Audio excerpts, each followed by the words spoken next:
The boy watches his father's hands, the faint blue line of veins rivered across the backs, the knuckles like tiny furrowed hills on a plain, a moon rising at the tip of each finger.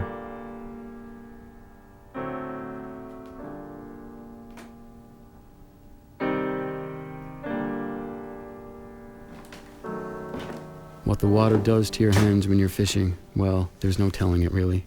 Blisters, open sores, cracks webbed around the knuckles, the salt water burning like iodine on a paper cut. Sometimes the skin roughs up, thickens into leather around the joints. You can barely close your hand to make a fist.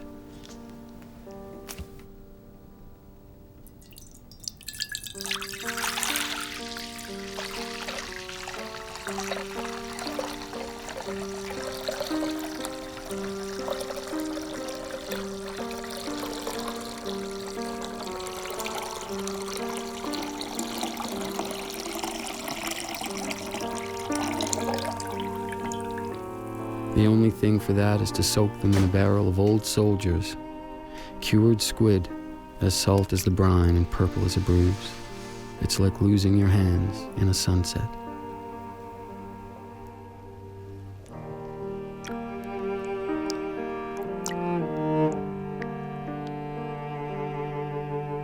Water pups is another thing. Welts on your hands and up your arms, the skin gone chalky white and a bubble of water underneath. You get those by the dozen. Some people say copper bracelets or brass around the wrist will drive them off. But I couldn't do a thing to help them until an old man told me to wrap my wrists with a strand of wool.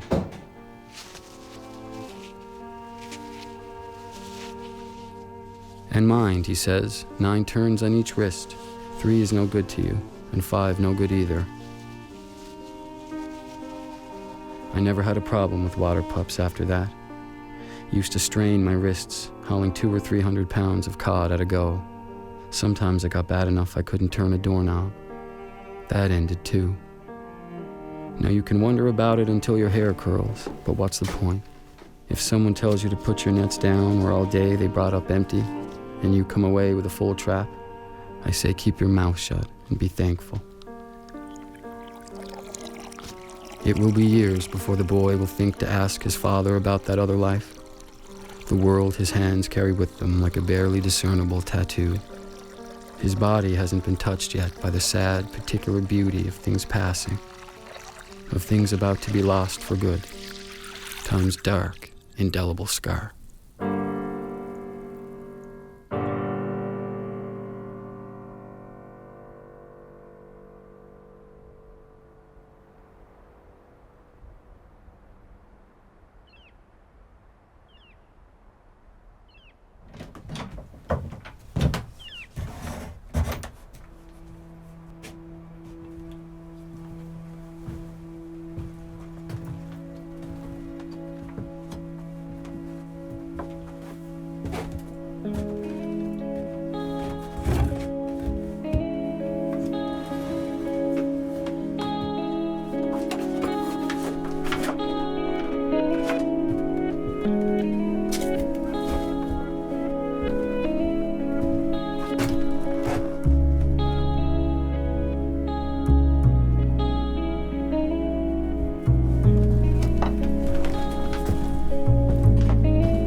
Sharing a grief will make you love someone. Hold still, he says. For the love of God, hold still. So, Michael, how important is the idea of loss in your work? Probably, it's probably at the center of everything I've ever written, really. and not something I've been conscious of until fairly recently. And I think the more conscious of it I've become, the less I've tried to put it in there. I also grew up with parents who came out of a culture, the outward culture, that I had no access to, and which was very clearly on the decline as well, you know. I mean, the world that Dad grew up in was a way of life that had gone on in Newfoundland more or less unchanged for 200 or 300 years, and then in the space of his lifetime, it disappeared completely. And the only access I had to that were the stories I heard him or the stories I heard Mom telling about it. And I'm a part of a generation that's writing these stories down for the first time. So in a way, I was trying to honor that world, or celebrate that world, and at the same time writing those things down, because the sense that I had to get them down on paper or else they were going to be lost completely, you know, meant that writing that book in a way was another nail in the coffin of the oral culture the book was meant to celebrate.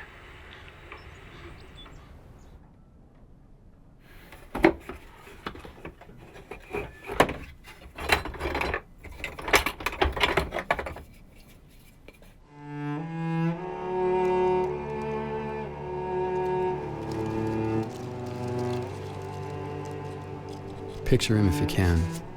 Uncle Bill Rose, great-grandfather, retired miner, handyman. Conjure a figure from the little you know. Black overcoat to his knees, a walking stick, the permanent hump on his back from an accident in Sydney mines.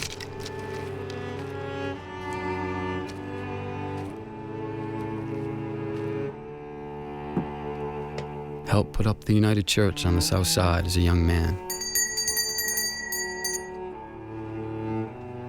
15 cents an hour for his labor.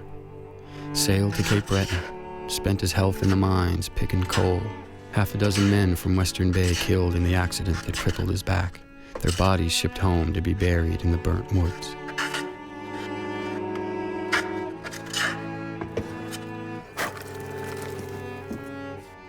Keeps a woodshop 15 minutes from his daughter's home. He goes in every day but Sunday, opens the door on the scent of spruce gum, sawdust.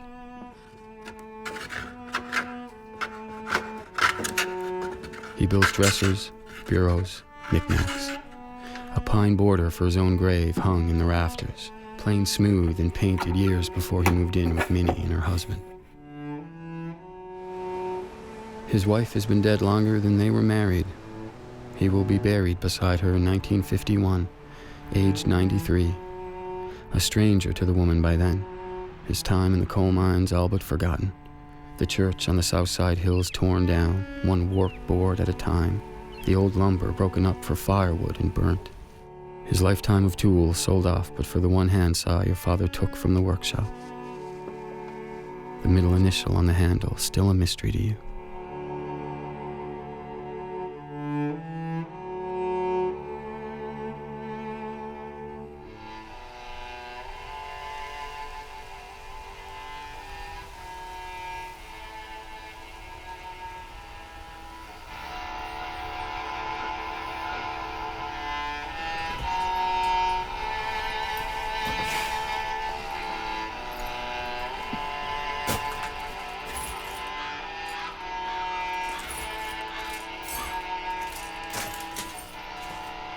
My parents wanted a different life for their kids than the one they had. But the other side of that is like this sense of, I mean, when options are limitless, you can feel completely lost in it, you know? Like, well, what's real? Like, what matters? If you can do anything, why does it matter if you do anything at all? So, Michael, do you think there's a spiritual crisis in the world? I just went out to Value Village a little while ago to get some new clothes for your shoot, Justin. And I was in the lineup waiting to pay, and they had some Reader's Digest up there near the cash. So I was just flipping through those. And there was an article in there that said that there are more people in the world die today of obesity than die of starvation. And in that sense, I think there is some kind of spiritual crisis in the world. That just seems completely messed up. There's more stuff in the world than ever, and we're just making ourselves sick with it. I mean, I don't know. I'm not Dr. Phil. I don't know what the hell is going on in the world, but it does feel like there's a lack at the center of a lot of people's lives. And I think that's probably just the human condition, and we're in a situation in the world now where we don't have a lot of the old answers. I think everybody at some point feels like their life means nothing, that they have nothing to hang on to. And there was a time when there were accepted answers for that. There were places to turn for that.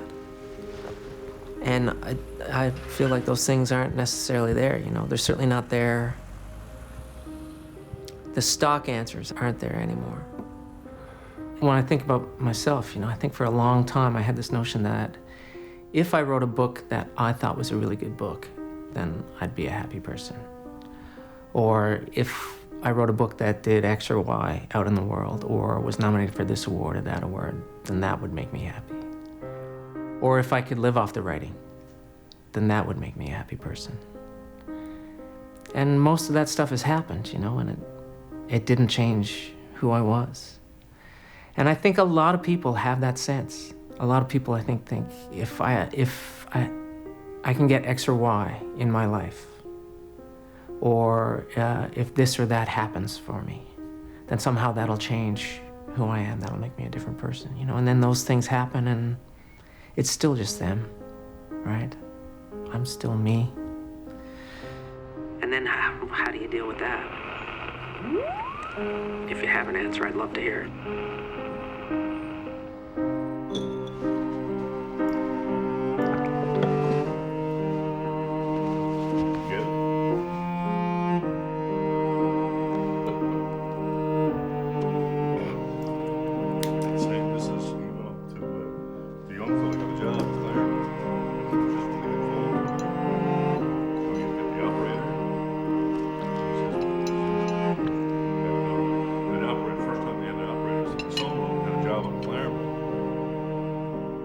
After Father died, I got a crew together and went down the Labrador myself. I was just 16 then, and the arse gonna have the fishery besides. It only took me 2 seasons to wind up a couple $100 in the hole.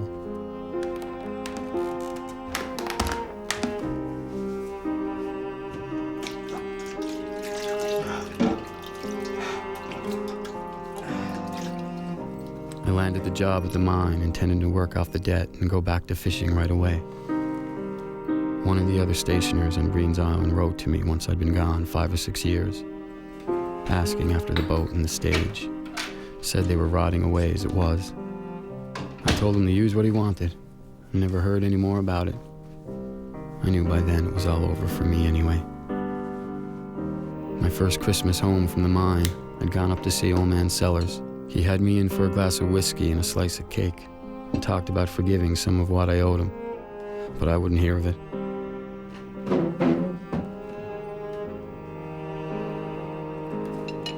Pulled out a slender stack of 50s and counted off $200 into his hand. New bills, the paper as crisp as the first layer of ice over a pond in the fall. Then I had another glass of whiskey, and then I went home out of it. Half drunk, feeling like I'd lost something for good.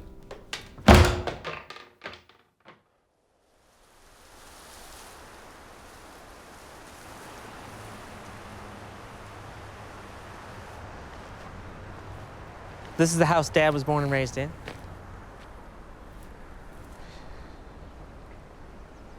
That's it. It was already, you know, a transitional house, eh? Part shale, part concrete. Okay. On its way to modern. But now when I look at it, I can't believe how tiny the foundation is. Because I thought of it as a huge house. This was the well out front, and this was the front door. And when you came in here, there's a little porch, and then there was stove with a daybed beside it right here, and then a table along this wall. And that's where everybody spent all of their time in the winter, because that was the only warm room in the house.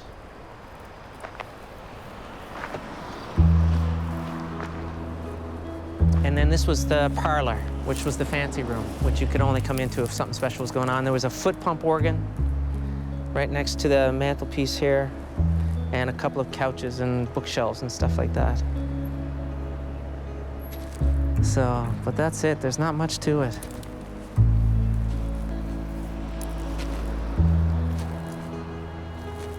They were asking all of the kids in the extended family if they wanted it, because it was starting to need work. Everybody said no, including me. So they tore it down, you know, and then, what, 4 years later, 5 years later, I was out here, Holly and I were out here scouring the coast, trying to find a summer place.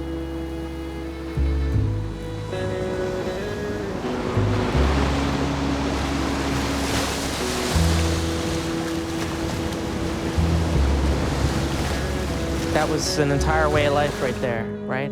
On this little plot, and that's what's left of it, you know? So, yeah.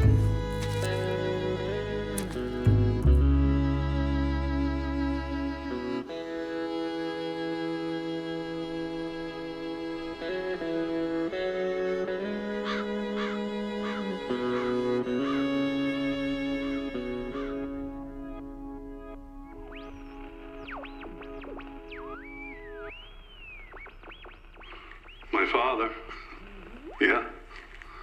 My father died old Christmas Day. January 6, 1946.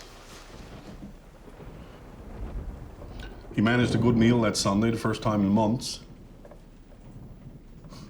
My mother used to make those fruit puddings in the old baking soda cans.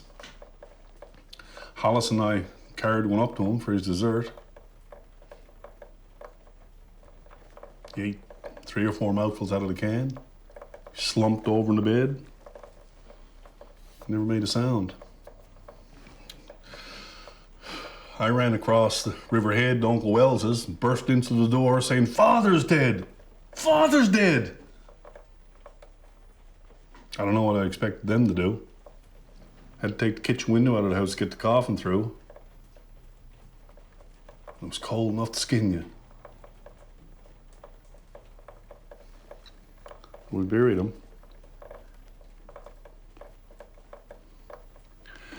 I'm not saying this like I'm into. He used to run a sawmill up the brook. It was something to do over the winter when there was no fishing. Mother made a fried egg sandwich and corked a bottle of tea for him every morning. We used to carry it up there together. I never smelled the places. Clean as that mill. Father set me up on the cutting table while he ate his lunch, and I guess I ate more of that sandwich than he did. Look, the only summer that man never came to the Labrador, he was having cataracts taken off his eyes. That was the year before he died. And he was 62.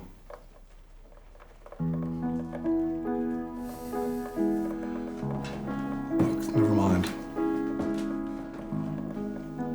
No, never mind, I said.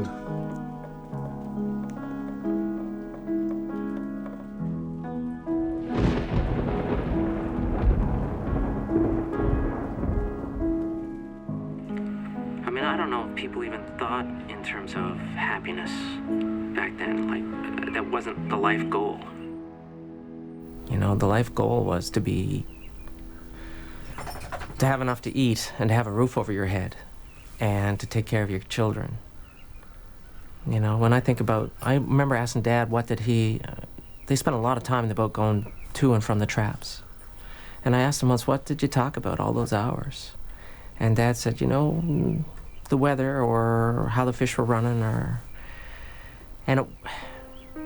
that's what mattered, you know. And so I don't think people often sat down and evaluated their lives in those terms. Like, am I happy? Am I in love? It's sort of like, do the kids have enough to eat? You know, is the roof leaking? Those were real evaluations, you know?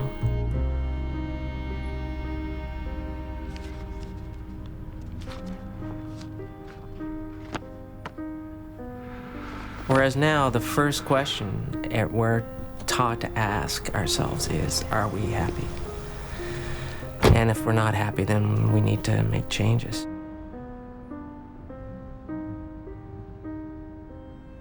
Was there ever a time when you asked yourself that question, am I happy? And found the answer to be no, and that you had to make those kinds of changes? I mean, it's hard to tease out all the strands when you're looking back at this stuff.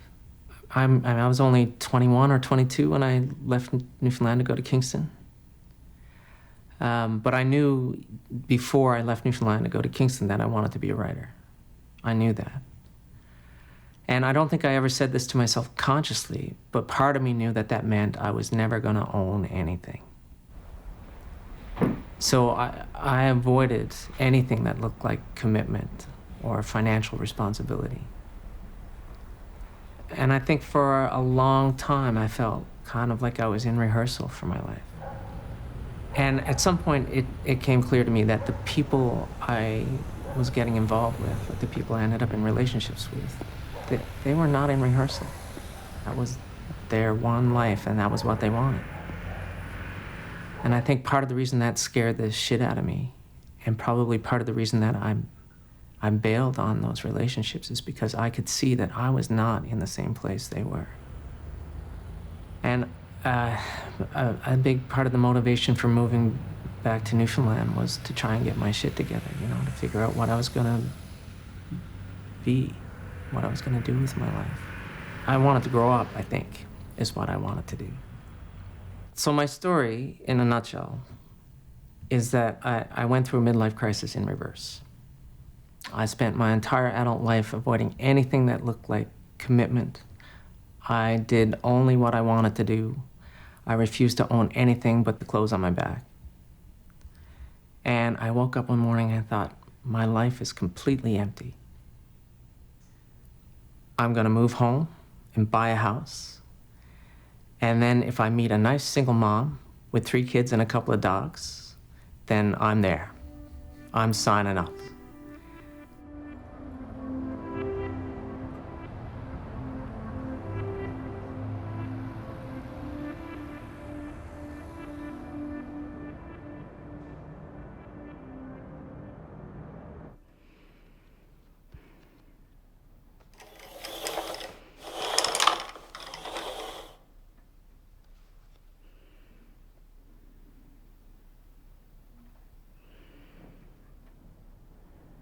I, Ellen Rose of Western Bay in the Dominion of Newfoundland, married woman, mother, stranger to my grandchildren.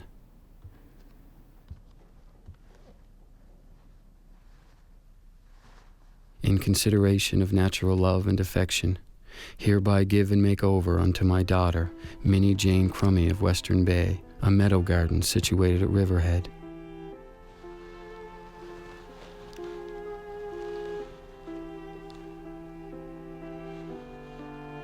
Bounded to the north and east by Lovey's estate, to the south by John Lynch's land, to the west by the local road leading countrywards.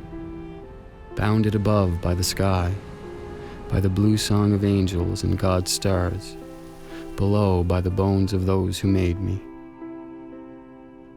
I leave nothing else.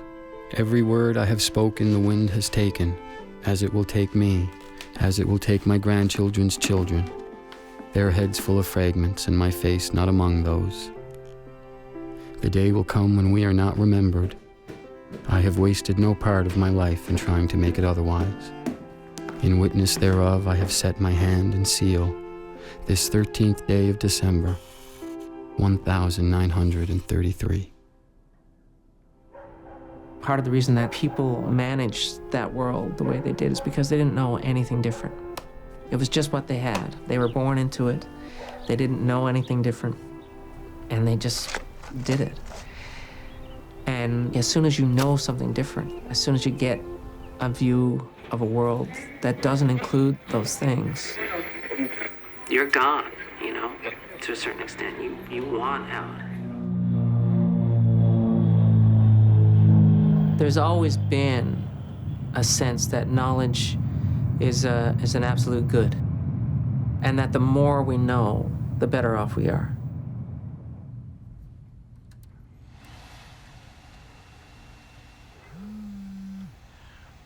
I guess there's a difference between knowledge and information. And I think we're drowning in information. It does feel to me like that it's becoming qualitatively different from any sense of knowledge, that this sense of knowledge is something that is good for us, that makes us better people, that allows us to make better decisions or to see the world more clearly.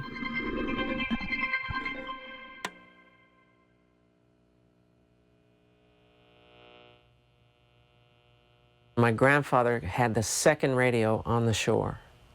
It was a second-hand radio. And people used to visit just to hear the news and to listen to the hockey games or to listen to the hymn sing on Sunday night, you know. And that, before he had that radio, that was something they just did not have access to. So they were cut off from the world in a way that we couldn't imagine, you know.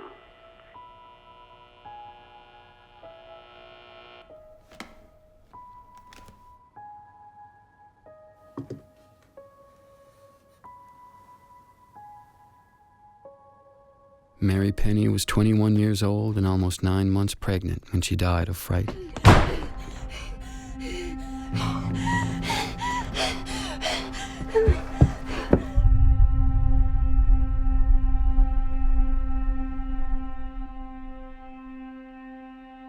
A clear Saturday morning, wind off the ocean. Her husband away fishing on the Labrador. She was carrying a bucket down to the brook for water. The child moving beneath her fingers like a salmon in a gill net.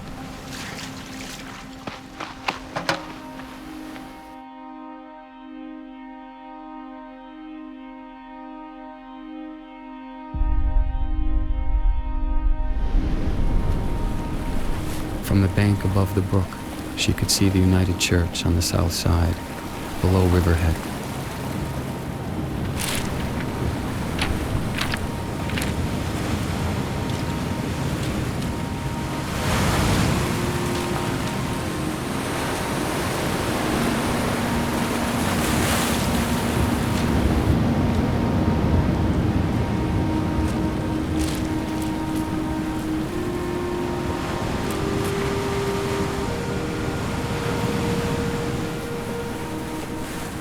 A stitch in her side moved slowly across her back, a thin flame licking at muscle.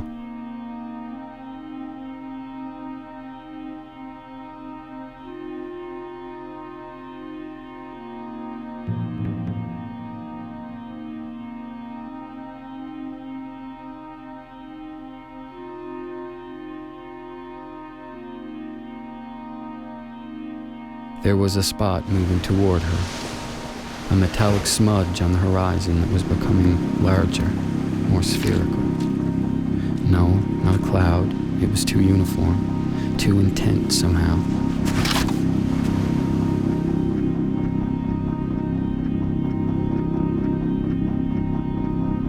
A cylindrical tent as large as the church, now larger, the sun lost behind it.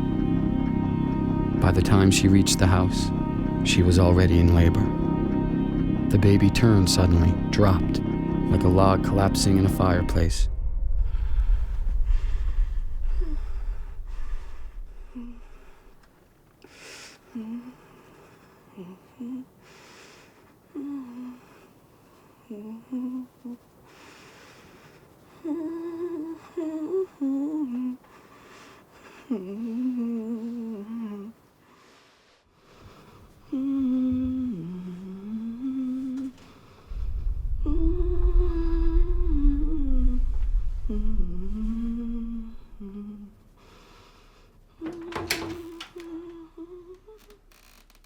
Mary Penny was almost 20 years old and 9 months pregnant when she died of fright.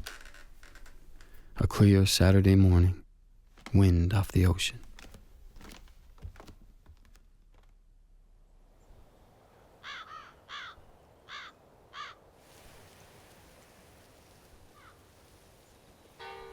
All of the communities in Newfoundland in those days, they were completely isolated. A lot of them didn't have roads in. Even communities that were 3 miles away as the crow flew, you know, they never got there because you had to get there by boat. So they were alone, but they were alone together, I guess. And their connection to the outside world was fairly minimal. I think that created a sense of community among those folks, you know, that they had no choice in the matter, really. They needed each other to survive. I think the isolation that people feel most now has more to do with, like, just not feeling connected to the people around them. You know, you can be living in a city of 2 million people and feel completely alone.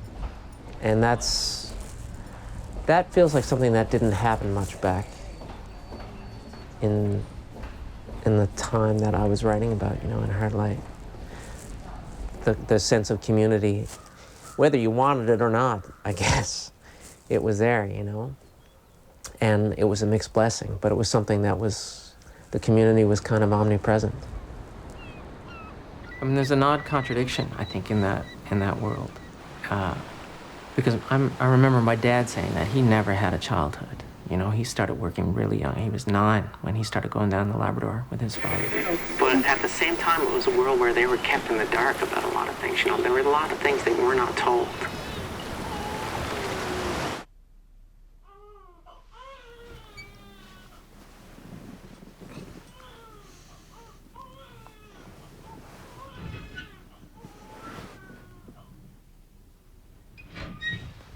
Well, you didn't talk to children about that sort of thing.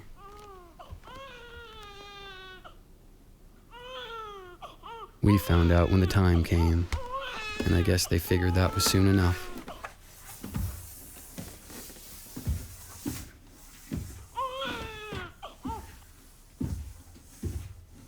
I walked down the hall to Mother's room.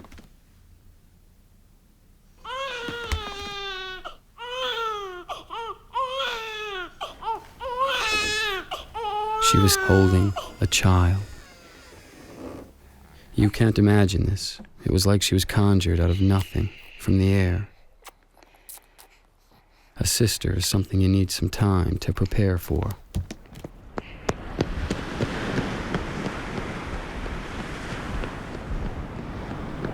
And when Father got home from the Labrador that year, his daughter was almost 3 months old.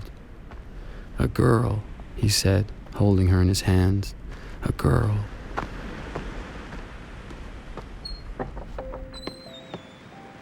The baby staring back, as calm as you please, as if she could see the resemblance in the stranger's eyes, and trusted him on that alone. You could feel the order of the family shift, the way animals sense the weather changing.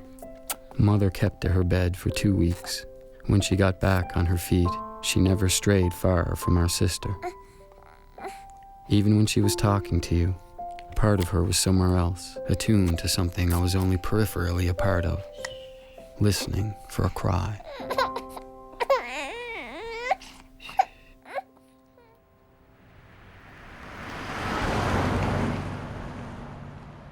So, Michael, if we're drowning in information and are increasingly more isolated, how does anybody fall in love anymore?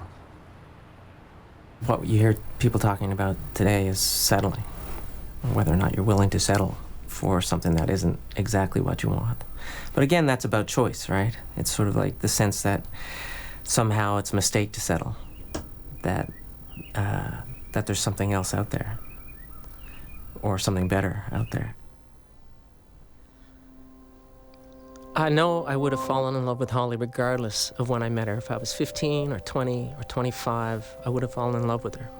But at any other point in my life, I would have fucked it up. Because I went through most of my life with that sense that the world I had in front of me was just one option in a limitless series of options. And if you have a problem with what's in front of you, you just make a different choice. You just move on. The kinds of relationships that people had in hard light, I think people were forced to make do. Being forced to make do with what they had, they found something in there that only sticking with something will give you.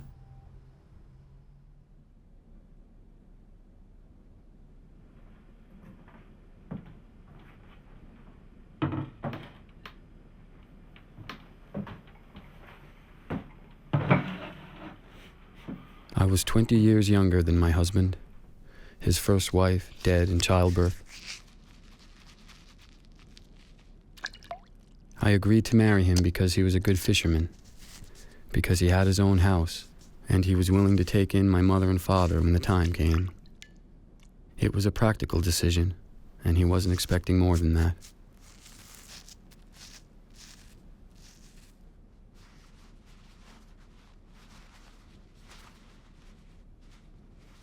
Two people should never say the word love before they've eaten a sack of flour together, he told me.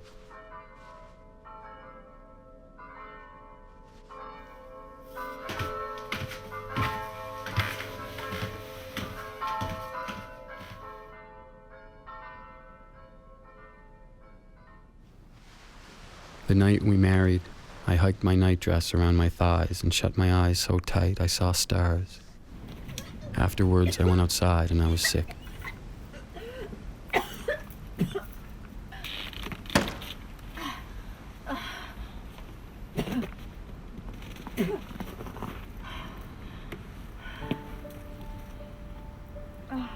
It happens your first time, he said. It'll get better. I got pregnant right away, and then he left for the Labrador. I dug the garden, watched my belly swell like a seed in water. Baked bread, bottled bake apples for the winter store, cut the meadow grass for hay. After a month alone, I even started to miss him a little. The baby came, early, a few weeks after my husband arrived home in September. We had the minister up to the house for the baptism the next day. Angus McLean, we named him, and we buried him in the graveyard in the burnt woods a week later.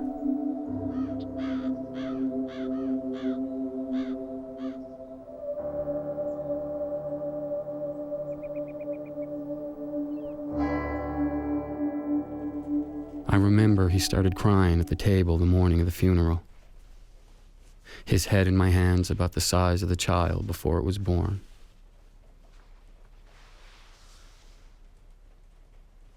I don't know why sharing a grief will make you love someone.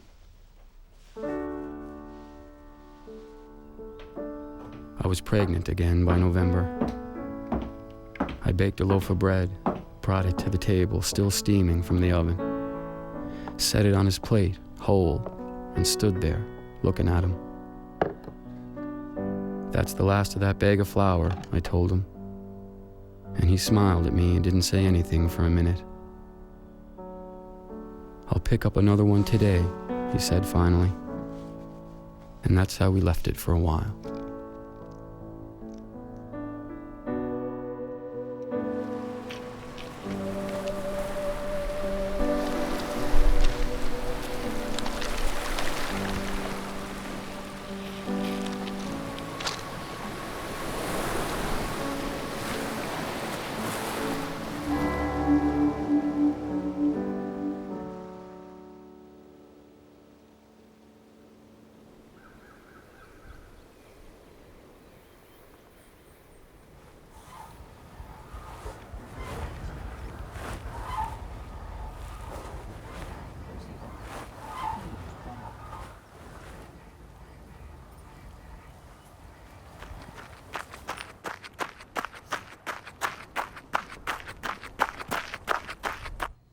When test results confirmed what we feared, Dad was moved to the terminal ward, and my mother rarely left his side.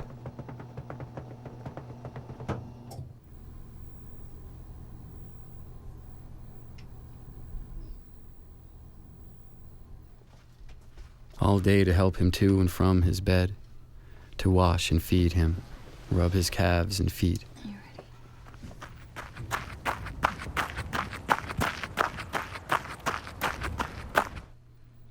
And she stayed there half the nights as well, wouldn't give in to sleep.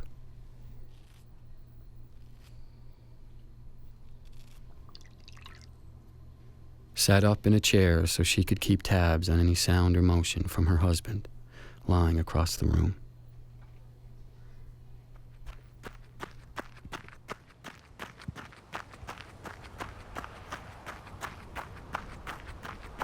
The night she spent at home, I stayed with Dad. But once he'd taken his evening meds, I slept through till morning unless he called. Weeks into that shift work before he told me the sleeping pills leached clear of his system in the loneliest hours, and he lay there at 3 and 4 so as not to disturb his company, dead to the world on a cot near the floor. I could never match Mom's fidelity to the vigil. Admired it from a distance that seemed to lack in me, a resistance I've always felt to risking love, the cut of it that goes hand in glove with tying yourself to something as frail as another person. Bound to fail was my thought, and I always managed to keep well clear.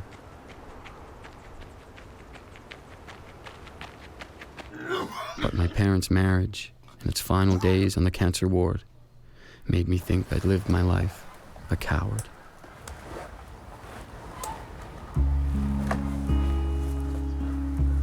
Not the most romantic lines to preface a wedding declaration.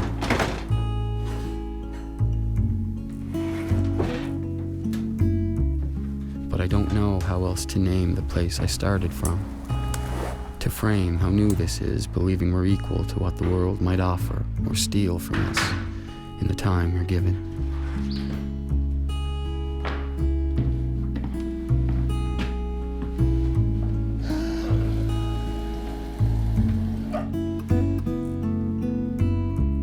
We're not young enough to ask for heaven on earth, but here's a promise I will make. To stay by you, to be fully awake.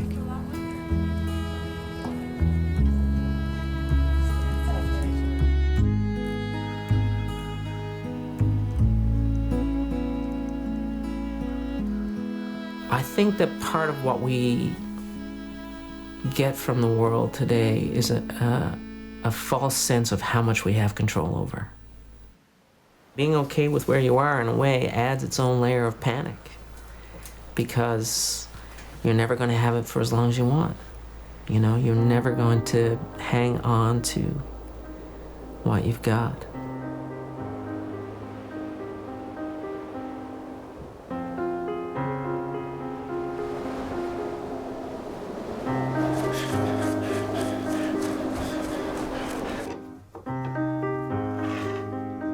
I was crooked as a rainbow when I was a boy, I'll admit it.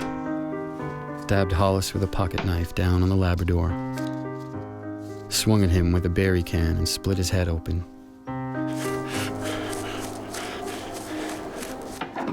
He'd have beat the snot out of me on more than one occasion if I wasn't the faster runner. He read something about Marconi's kites one summer and made one for himself out of brown paper and scrap wood.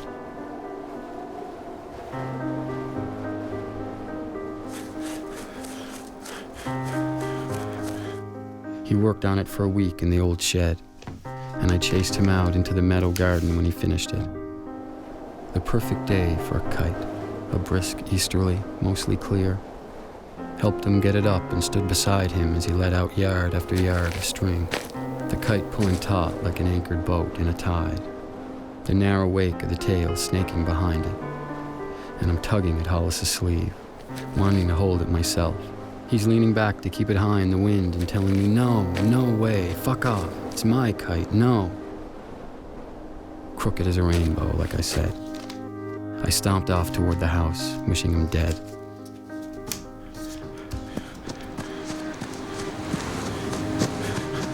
When I reached the edge of the garden, the kite caught a downdraft, arcing to the ground like a hawk after a rabbit, as if my contrariness had sucked the very wind out of the sky behind me.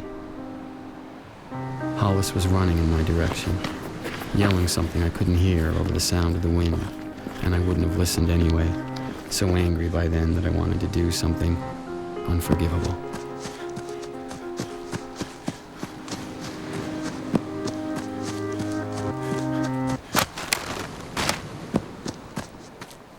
Now he's gone. I wish he'd caught up to me that day. Maybe he would have given me something to remember him by. The mark of his hand on my body somewhere. The thin line of a scar I could hold him with a while longer, before the sky carried him off for good.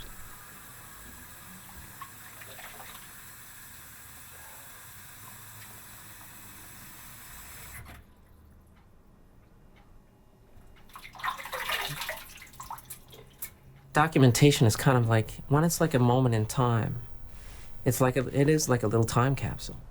And it's something that carries important information. And I think there's a lot to be said for doing it consciously, trying to take the time to hold still long enough to pay attention to what's happening around us. It's like those time capsule photos, You want a record, even if it's just in your head, of those moments when things were the way they were and will never be that way again, which is our lives.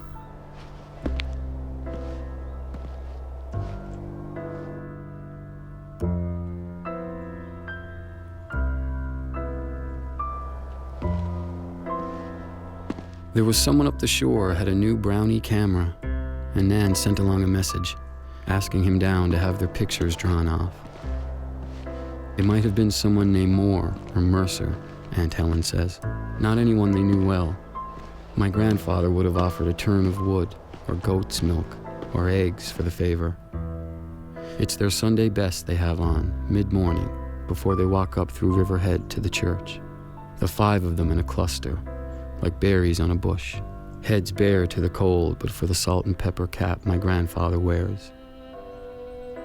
Uncle Clyde's hand-me-down jacket is 2 sizes too small. The pinched look of a school teacher about him, even then. Dad's hands like a lace collar on his little sister's shoulders, white against her black coat, his thumbs tucked under her chin. A face only a mother could love, Aunt Helen always said, and she's scowling at the lens, wondering who this man is, ordering them around their own yard. It was a camera you held at waist height, the Brownie. The photographer framing them in the viewfinder, head bowed as if waiting for the minister's benediction at the end of a church service, as if he was looking into a well, telling the people staring up at him to hold still before the shutter clicked, those faces innocent of what the years hold in store.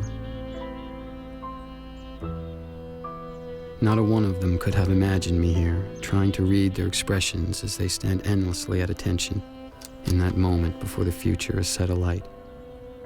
To their eyes, I'm just another stranger on the far side of the camera, head bowed as if expecting some sort of blessing, wanting them to hold still. For some reason, the stranger wants that more than anything, and he keeps repeating it under his breath. All right, hold still. Hold still. Hold still, he says. For the love of God, hold still.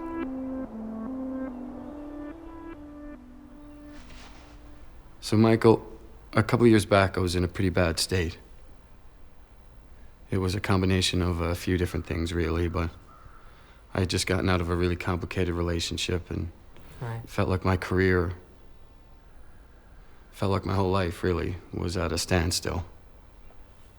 I was lonely, basically. Right.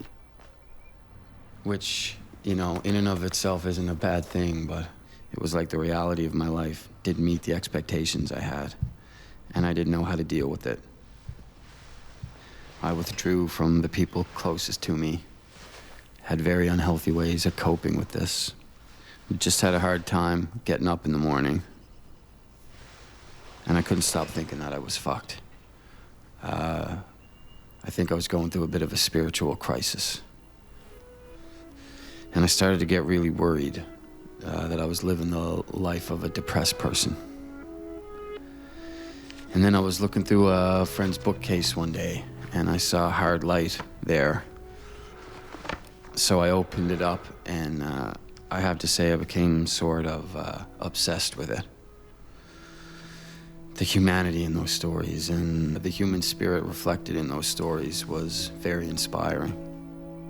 They were never able to give up, you know, not on each other, not on themselves. And there's a great wisdom that comes out of that. And this became a real comfort for me. Helped me get out of my own head. The more I read the book, the better I'd feel. And it's a strange thing, you know. You've probably been wondering, how the hell does he get that from this? But getting to know you and talking to you about this stuff, you know, it's a really fascinating thing. Right. And I just wanted to say here on camera, thanks for writing that book, man. Oh, thanks, Justin. Yeah, I mean, I think that book means a lot to me. Yeah. And who we are as people really is our story of ourselves. Like, that's how we know who we are. We have a story. We make a narrative of our lives. And that's what gives some kind of meaning or sense to who we are in the world. And I think that's a fundamental human thing, that ability to make a narrative of our lives and of our communities, to find a place for ourselves in the world.